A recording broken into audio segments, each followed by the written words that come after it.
ดี๋ยวนี้ก็ไปเสียเป็นเฮียบางทีโอ้ออกมาเนาะพี่นะอันนี้นี่บาทหนึ่งตีโป่งเลยทุกคนบาทหนึ่งตีโป่งพี่บอกมากเลยเหมือนพาผู้สาวไปเข้าบ้านพาผู้สาวกินเหล้ากินเบียร์เนาะกินยังแพงๆนี่คือของผู้สาวไปแล้วแม่ลงต่อว่าพี่เท่าเลยลงต่อว่าได้เห็นกินยังเลยกูขอตีปากเมียงได้ปะสบายดีท่านผู้ชมสบายดีพ่อแม่พี่น้องทุกคนเนาะยินดีต้อนรับทานเข้าสู่รายการอกอ่างเอ้าเข่าครัวมันใจเองมันหรอกเนาะคือวันนี้เฮาก็ยังอยู่เวียงจันทน์อยู่เนาะทุกคนเนาะเลาะถ่ายคลิปกับแต่ละคนมันก็ดีไปเลยมาถ่ายคลิปเพื่อนไผเขากับแบบเลี้ยงเขานั่นนี่ตลอดมันก็เป็นตลอดอยู่เดือนนี้คือเมื่อนี้เฮามีแขกรับเชิญสุดพิเศษนะทุกคนเนาะมันเป็นหมู่เฮาเองนี่แหละแต่ข้าวอยู่นำกันแต่ข้าวน่ะแต่ว่าเดี๋ยวนี้เพิ่นก็มันเป็นเสียเลยเดี๋ยวนี้แต่ข้าเดี๋ยวนี้ข้ายังก็ขายไฟเบอร์ยาเศร้าเลยพี่ยาเศร้าแล้วนะทุกคนเนาะขายไฟเบอร์จนร่ำจนรวยเดี๋ยวนี้เอ้ามาเลย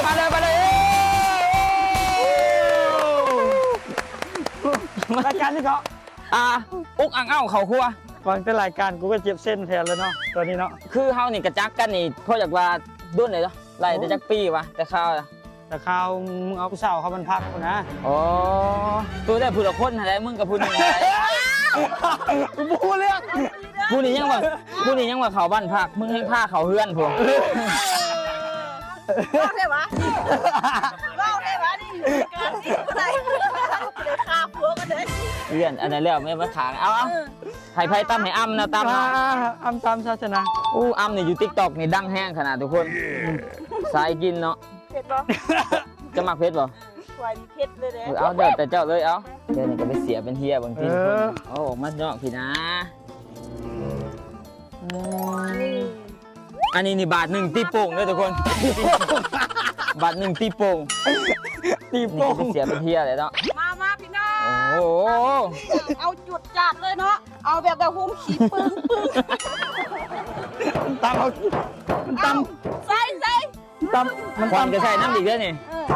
ตำหลายตีเป็นงวดนะรายการนี่เขาเน้นเป็นงวดเลยเอาแบบสมหวานๆไปเลยนะเอาเลยมีอยู่ประมาณ100 กว่าหมากมาจ้ามาเพียกกินแล้วของแข็งเขาอะเสียดายงั้นวะท้องมันค่อยบ่แข็งที่สุดนะมากินสาวลายกินรถเสียดายหลายรถเรื่องเก่ามาอีกแล้วพี่น้องเลยเกี่ยวมาจนได้รายการเพื่อนตีกันประจักษ์เว้นว่าตะกี้เอาก้อนแก้ขึ้นหัวเขาที่เราจะฟังตะกี้เนาะทุกคนพากันไปหลินหั่นเบียร์พิษกันแบบนี้พิษกันเลยก็มานี่โต๊ะมันข่างกันนะทั้งนี้ก็อยากให้วีน้ำก้อนมอนี่ลบไปถือกระผากอีนะใครบักใหญ่นึงมันไห่แบบนี้ตีพนอีกวันนี้อ้าวตีกันกูก็ดึงมาตายครับกูบัดนี้พวกมึงไปพิษกันวีน้ำก้อนเขาลบไปถือกระผากเขาพอแล้วมะพอแล้วเอาเส้นใส่แบบนี้นะเอายังประเด็กเอาแซ่บๆได้ว่าเรื่องเก่ามันจะได้ตีกันนะว่าเรื่องเก่าโอ้โห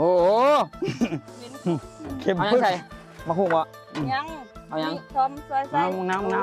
มะนาวกับมะเขือ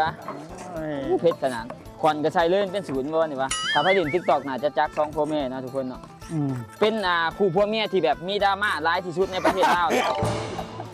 ตลอดเรื่องดราม่าอย่างน้อยหนึ่งกินยังไงนี่มันเป็นกระแสเนาะกินงูนี่ก็พิษอีกกินกุ้งก็ยังพิษนะกุ้งมันยังเป็นอยู่ว่าฉันกินยังเอาเป็นยังกับผิดเว้ยช่วงนึงกับมีข่าวหมาแต่วันบ่แม่นหมาคนที่เบิ่งก็จะเป็นปึกแต่เนาะเบิ่งบ่ออกบ่ปานว่าหักมาเอายังมาหุงบ่เอาจัดไปเอามาเล่นดิมาเล่นมาใส่โอ้เป็นแม่เล่เอาแบบนี้บัดนั้นเขาตัดตามทุกมือเนาะช่วงนี้ก็ได้ตั้มดิแต่ครับมีลูกยังตั้มอยู่บ่ได้ตั้ม4 เดือนแล้วบ่ได้ตั้มเลยมันก็มีวิธีอยู่ตั้มทั้งก้นเอาแต่ว่าต้องก้มดีๆได้คันไปเฮ็ดจังซี่มันบ่ได้แต่มันสะเทือนจังซี่ต้องก้มแบบนี้ก้มก็ต้องก้มดีๆอีกมึงเถื่อท้องไปถือขอบก็บ่ได้อีกอันนี้ผู้หญิงกับผู้ชายนี่ผู้หญิงแต่วันนี้อยากได้ผู้ชายแม่นบ่มันมีสูตรเขาจะบอกอยากได้ผู้ชายปกติเวลาซุปเข้าไปแม่นบ่คางมึงแทงคางก่อนทำอิฐคาง2 บาทคางแล้วก็ตักขึ้นในเครื่องมันตักขึ้นในเครื่องประมาณ3 บาทแล้วก็ปล่อยเข้าไปผู้ชายแท้ลองไปเห็นเบิ่งโอ้โหคุณ ต้องมาอุกอังอะไรเด้นี่อีครึ่งคุกให้เจ้าเอา ขอบคุณมา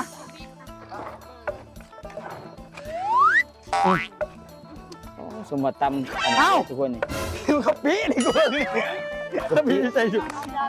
จ้ามาจะ เอาซิมได้แล้วเนาะ ได้เดี๋ยววะนี่ ได้แล้ว ไวเถอะวะมึงรถบ่คือหน้าตาบ่คือตำสมเว้ย เชื่อเลยเนาะ ได้อยู่ปะ ได้อยู่ ได้ของมันอยู่ ได้อยู่ ได้ของมันอยู่ กินไปแดกบ่เนาะ เอาไหมดีใจ แบกให้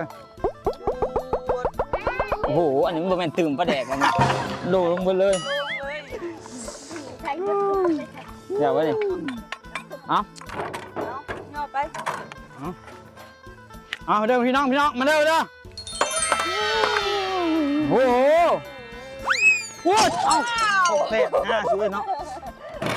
หยอกสาก เจ้านะทุกคนเอามา เอาไป แม่นโคกูถิ่มไปแล้ว เอามีแต่3 ห คน น้าตามันเดี๋ยวเข้ามาเบิดแล้วยุ่มแล้วบัดนี้นี่มา มาเข้ามา มา ของพ่อเบี้ยนี่กินไปแต่แซ่บอยู่นะทุกคนเนาะ เข้ามา เข้ามาเบิดเลยไป มา ไป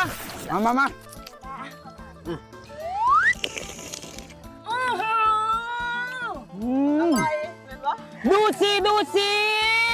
ทำไปทำเฮียอะไร ซ้ำบ่ แม่ ทอมซ้ำ ใส่ บ่ ใหญ่ๆหลุดนะ ซ้ำบ่ มัน โอ้ยปวดซ้ำนี่นะซ้ำนี่นะ ซ้ำนี่บ่จัก วันนั้นนี่เนี่ยหน่อยหลายคน ทำน้อยๆเนาะ อย่าให้ได้เว้าสมัยบักบิ๊กเอาผู้สาวขึ้นรถเมล์มาเวียงน่ะ คุณ ย้อนฟังมาตะกี้เนาะ ยัง มาฮับงานแต่บ้านเมืองบุมีเงินเอาเงินไปใช้หรอผู้สาวลิ้นไพ่ แน่ลี่น้ำไผ่อีเพิ่นว่า นี่นะอีนี้ แต่ว่าเศร้าแล้วเดี๋ยวนี้ จริงๆเด้อแล้วก็เอาผู้สาวมานอนห้องกวย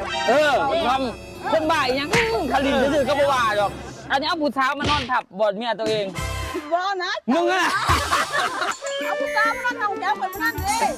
แม่น ลู บ่ กก็ว่าเดี๋ยวขาดตัวนี้แม่บอก คือว่าบักทอมคือว่าเขา เดี๋ยวจะฟังเจ้านี่ คือว่าบักทอมแล้วเขาก็ เรียกไปเลยบัดนี้ เราอย่าให้ได้เว้า เงาแค่แล้ว แม่ก็บ่เคยเกลียดดอกบ่เคยด่าเลยแม่กูมีแต่ชอบมาเลยเดี๋ยวนี้มันกระตังมันครอบครัวเขาก็เป็นคนดีคือทอมแล้วนี่ก็เห็นบ่ตะกี้ก็เคยชั่ว ตะกี้เขา ชั่วกว่าหมาอีกนะตะกี้นะแต่ว่าเดี๋ยวนี้มันก็ยังเช่าก็ยังเปลี่ยนมาเป็นคนดีสองพ่อแม่นี่ก็แจ้งว่าสู่มานำกันนี่จนฮอดจุดนี่บ่แม่นง่ายเลยทุกคนเนาะ ลมลุกคุกคานเนาะตีกันนับเดียวบ่ร้อน คือข่อยตะกี้แค่นั้นแหละก็บ่มีหยังคือกัน แต่เดียวนี้เด้ ก็บ่มีคือกันเดียวมันก็มีมาน้อยหนึงเนาะโอ้ตะกี้อยู่นำกันนี่ไปถ่ายคลิปนี่ทุกคนเงินค้ำก็ไปได้แต่ถ่ายไปซื่อๆย้อนแต่มักม่วนซื่อๆแต่ว่าเดี๋ยว ตะ นี้ กี้สิบ้าสุฟังเนาะจุดเริ่มต้นของจูเฮาเผ็ดกบแกงทุกมื้อนี่มันเผ็ดบิ๊กด้วยนี่เนี่ย คนที่ผมมาเลยเป็นผ้าผู้สาวไปเข้าบ้านผ้าผู้สาวกินเหล้ากินเบียร์เนาะอีหยังแพงๆนี่ซื้อผู้สาว ไปแล้วแม่ลงน้อง ว่าที่เฮานี่ ลงน้อง ว่าได้ให้กินหยังเลย กูขอตีปากเมียงได้บ่ ผู้สาวนี่เป็นน้องว่าที่เฮานี่น่ะอีหามเอ้ยนี่สั่นได้ผัวข่อยน่ะ มันบ่ เจ้าเด้เจ้ายังซ้ำก้อยเมียเจ้าเป็นผัวข่อยมาแต่ยังด่าเฮา แม่นบ่มันด่าเจ้าก่อนเลยเหรอแบบเฮ็ดผิดมานี่ด่าเขาก่อนเลยมันซิ่งด่าเขาก่อนเลยบ่ทุบโทรศัพท์เคยบ่ โอ้ตลอด มีเลยเป็นหยังฮู้ว่าสาเหตุมันสิทุบนะ มันหลักรวมกับผู้สาวบัดนี้ เจ้าที่ดินโทรศัพท์มันเฮ็ดจังไห้แม่งบ่ใส่แม่งดอกโทรศัพท์นี่ แม่น ทุบไปแล้ว อยากเห็นเลยผมบ่เคยทุบจักเทื่อแล้วไม่ได้ถูกทุบ เดี๋ยวนี้ก็ขายเครื่องนะทุกคนเนาะ ขายไฟเบอร์ ขายไฟเบอร์เพราะ เป็น ว่าตะกี้อัน เจ้าของแบรนด์ เป็นเจ้าของแบรนด์เนาะก็คือเฮ็ดคลิปมาหลายปีแล้วแหละก็รู้สึกว่าซอกต้องได้ซอกให้อย่างเป็นซีดเป็นอันเลยเพราะว่าเฮาก็ว่าง่ายๆซะเฮ็ดคลิปโคตรเมื่อยเลยแต่เงินบ่ได้ตะกี้เงินบ่ได้เฮ็ดเอาความมักเอาความม่วนความซื่นทุกมือนี่ไผที่แบบว่าเฮ็ดคลิปยังมีเจ้าของแบรนด์ซัพพอร์ตหลายคนเลย โอ้ยตะกี้เฮาแบบยากเนาะ ซอก คนที่ หา จ้างโฆษณายังบ่มีนะ ซอกหาคนที่จ้างโฆษณาก็ยังบ่มีเงินที่กินข้าวก็ยังบ่มีเพราะแท้ส่วนที่มาฮอดได้ทุกมือนี่ก็ก็ถือว่า บ่ได้เฮ็ดแต่ไฟเบอร์เด้อคิดผู้สาว เอาอย่างนี้บ่แล้วอยู่นะเอาอีกแล้วอยู่บ่แล้วอยู่เนาะ อันใส่คำใหญ่ๆแบบนี้เห็นมันบ่ได้ใส่เพื่อหยังเด้มันใส่เพื่ออันผู้สาวมักมันเป็นของแกน่ะจัง ความในใจที่นี่ คนงามจังเราสิได้เจ็บเราสิได้เฮ็ดนะ โอ้ใส่ไว้ซื่อๆเนาะ ใส่เลยนี่นะเพราะเม็ดตัวมันเม็ดเท่านี้แล้วเลย เรื่องนี้เกิดปะ หรือว่าใส่เพื่อไปสู้ผู้สาว บ้านหนักคุณผู้ชม ผู้สาวเดียวเดี๋ยวเนาะใครเห็นใส่คำใหญ่ๆเนี่ยนิดนึงอันนี้เพันแห้งว่าขี่ปลาดุสับมันนี่ลงหลุดไปคำเส้นบักใหญ่อีกบัด สาวแล้วเป็นคนโง่ผู้ดีแล้วเนาะจากใดก็เอาลูกเอาเต้าแล้วฮักลูกฮักเมียแล้วที่ผ่านมายอมรับแท้ได้คนคือจิบุฮู้ว่าค่อยกับบิ๊กนั้นเป็นหมู่กันเนาะที่จริงตัวกี้บ่ค่อยบ่ได้ออกกล้องเลยมีแต่บิ๊กออกกล้องเนาะจริงก็ลิ้นนำกันได้ตอนที่ เขาอยู่อันนั้นก็ ห้องแถว ตะกี้ก็อยู่นำกันเบิดพวกสายฝนปลาบูทอม แม่น ไปนำกันเบิดมันไปปากเซ่ข่อยยังไปหายไปนอนของแถวอยู่เฮือนนะมันเคยไปเหรอ เคย ไปนอนตอนถ่ายเพลงอ่ะ ตอนที่ต้านยังตาแพงยุบไปถ่ายรูปให้ลูกอยู่ นั่ นั่ น น แห แห ละ ละ นี่ก็ ชีวิต เป็นเฮียไปเลยทุกคนเอ้ย ขอ ค ให้ วามจนแบบว่าความจนมันได้ย่านความดุมันพอแต่เฮาดุนะ ขอแต่สู้เนาะ บางคนก็ก็แม่นแล้วมันเห็นยังมันก็ได้ขายแล้วเขามันมีสื่อเสียงมันดังเด้เอ้าคือตะกี้กูก็บ่มีสื่อเสียงกูปั้นกูขึ้นมา แม่นเมียกูนี่นะก่อนที่เข้ากล้องได้นี่กูจ้างเพื่อนละล้านเขาเข้ากล้องตะกี้นะแล้วเดี๋ยวนี้มาเก่งโพดจะเข้ากล้องเองจะเก็ดเองตะกี้นี่เฮียในขายเครื่องนี้คลิปละล้านเลยไปฮับงานมาช่วยคลิปให้เมียได้เงินล้านนึงเอาเจ้าเข้าคลิปช่วยค่อยเดี๋ยวว่าฉัน โอ้ยจ้างผู้สาวของลายก็นั่น ก็บ่ไปใช้มาใช้หรอกอุตส่าห์ตั้งใจเว้าดูดีเลยเกี้ยวไปแต่ดี เอาอย่าลืมนะไปซื้อไฟเบอร์ช่วยเดี๋ยวทุกคนเด้อ ขายไฟเบอร์ ขาย ไฟ ไฟ เบ เบ อ อ ร์ ร์ นี่สำหรับไฟที่อยากจอยนะทุกคนเนาะหน้าไซส์ไหลซิวสบู่เพิ่นก็ได้ วันนี้เป็นสปอนเซอร์ให้เด้อป่าบิ๊กคลิปนึงเอาจัดให้เลยเนาะ มาตอนนั้นก็ฮู้ว่าทุกคนมากินข้าวนั่นนี่แล้วก็แจกยายเงินอีกเลยยาย มื้อนี้ยังบ่ทันเมา เฮาก็มันเมาก่อนมันยายเงินอีก เดี๋ยวต้องให้เรากินหลาย ก็ขอบใจป้าทอมนะทุกคนเนาะที่นี่แหละมาดินเฮือนถ้าเพิ่นไปปักเซ่ก็อย่าลืมเนาะไปเที่ยวไปดินอยู่เฮือนนำ โอ้ไฟเบอร์วันนี้สปอนเซอร์ร้านนึงเนาะ ไฟเบอร์เอาเลยโฆษณาเลย ผู้ใดที่ว่ายังหุ่นดีเนาะยังผิวดีเนาะตัวนี้เนาะกับ1โล3โล5โลไปเลยเนาะเอาไปกินตัวนี้คักอีดีพี่น้องไผกินกระจอยไผกินกระลงคักตัวนี้นะเอาไปกินเด้อโปรนะซื้อ3แถม2ไปเลย จัดไปจ้า แค่ว่ากินมาจอยเสื้อให้นิตาเอาเลยตัวมึงเด็กน้อยกินได้บ่เด็กน้อยกินได้ใช่บ่ ได้ เอาเด็กตา เอาเลยค่ะ กินมึงไปกินคลิปนี้ก็สิจบนะทุกคนเนาะมวนหลายทุกคนบ๊ายบายแล้วทุกคนเจอกันคลิปหน้าขอบใจที่เบิ่งคลิปเนี่ยจบเนาะสำหรับอยากเห็นเฮาถ่ายกับผู้ใดก็สามารถคอมเมนต์ไว้ได้อยากเห็นเฮาถ่ายเฮ็ดอีสานก็สามารถคอมเมนต์ไว้กล้องคอมเมนต์ไว้กล้องคอมเมนต์คอมเมนต์ไว้กล้องคลิปเจอกันอีพีหน้าทุกคนบ๊ายบาย